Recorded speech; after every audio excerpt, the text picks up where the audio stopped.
مولا حسین کربلا میں آئے. کہتے ایک بندہ تھا جس نے تجارت پہ گیا، واپس آیا، کوفے کا رہنے والا، لیکن بزنس میں اس کو بہت لاس ہوا، نقصان ہوا. گھر پہنچا. اب ظاہر ہے جن کے چھوٹے بچے اور بچیاں ہوتی ہیں، باپ جب سفر پہ جاتا ہے تو بیٹیاں باپ سے بڑا پیار کرتی ہیں، انتظار کرتی ہیں کہ بابا کب آئے گا. کہتا بیٹی کے لیے کچھ لے کر نہیں آیا کیونکہ انہوں نے بہت لاس اٹھایا تھا، خالی ہاتھ. گھر جب گیا تو صحن میں بیٹی بیٹھی تھی اور جیسے نگاہ مجھ پہ پڑی دوڑی آئی اور مجھ سے لپٹ گئی. اب میں یہ سوچ رہا تھا کہ بیٹی کچھ مانگے گی کہ بابا میرے لیے کیا لائے اپنے لمبے سفر سے، لیکن بیٹی نے یہ نہیں پوچھا. پہلا سوال یہ کیا کہ بابا کوفے کے باہر ایک باغیوں کا لشکر آیا ہے، کیا آپ اس لشکر سے لڑنے گئے کہ نہیں گئے؟ پریشان ہوا، کون سا لشکر، کیسا لشکر؟ بیوی سے کہا کہ کیا کہہ رہی ہے؟ کہ کچھ کما کر لائے ہو؟ کہ نہیں. کہا والی کوفہ نے اعلان کیا ہے کہ جو بھی اس باغی سے لڑنے جائے گا تلوار کے وزن کے برابر اسے سونا دیا جائے گا. جلدی کر، ہاتھ منہ دھو، کھانا کھا اور نکل جا، کچھ پیسے کما کر لا. کہتا گھوڑے پہ سوار ہوا، دوڑتا کوفے کے باہر آیا اور سرزمین کربلا میں پہنچا. کیا دیکھتا ہوں کہ ایک بندہ ہے، بزرگ ہے، اس کے اطراف کو لوگوں نے گھیرا ہوا ہے. کوئی پتھر مارتا ہے، کوئی نیزہ مارتا ہے، کوئی تلوار سے وار کرتا ہے. شاید یہ عصر عاشور کا منظر تھا اور سب کہہ رہے ہیں کہ یہ باغی ہے، اسے مارو.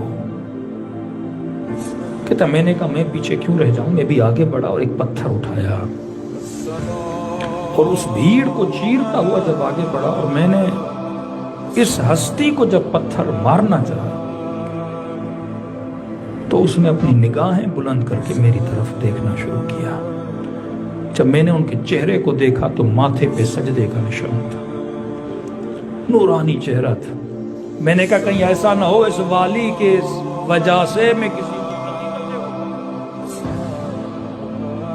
سب کہہ رہے باغی ہے لیکن اس کے چہرے سے نہیں لگ رہا یہ تو نمازی ہے. میں نے کہا سلام کرتا ہوں، اگر سلام کا جواب دے گا تو سمجھوں گا مسلمان ہے. کہتا میں نے کہا السلام علیکہ ایھا الشیخ الکبیر، اے بوڑھے تجھ پہ میرا سلام ہو.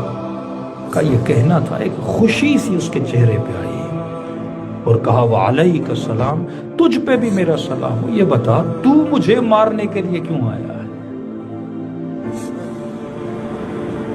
میں نے کہا آپ مجھے جانتے ہیں؟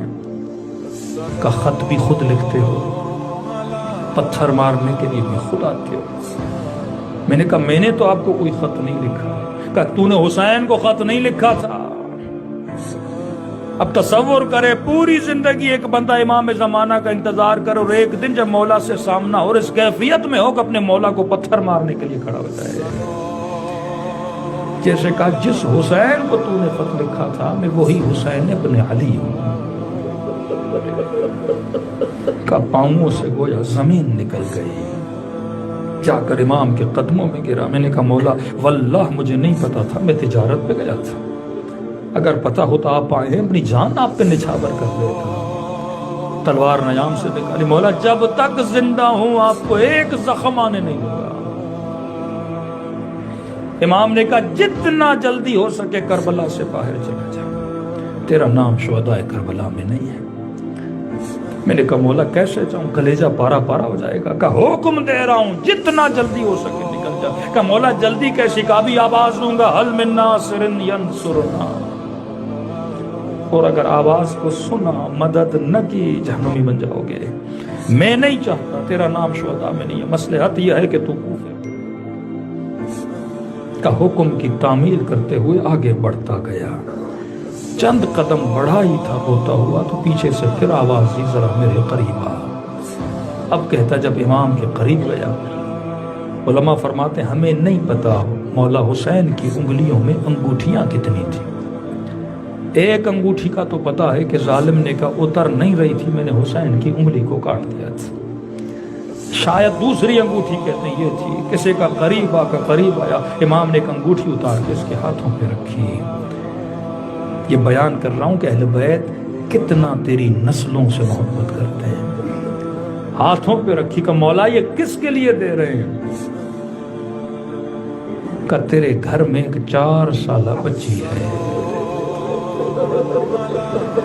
جب تو سفر پہ گیا تھا تیری بیٹی نے کہا تھا بابا جب واپس آؤ تو میرے لیے انگوٹھی لے کے آنا. کہ تجھے یاد نہیں پر حسین کو یاد ہے.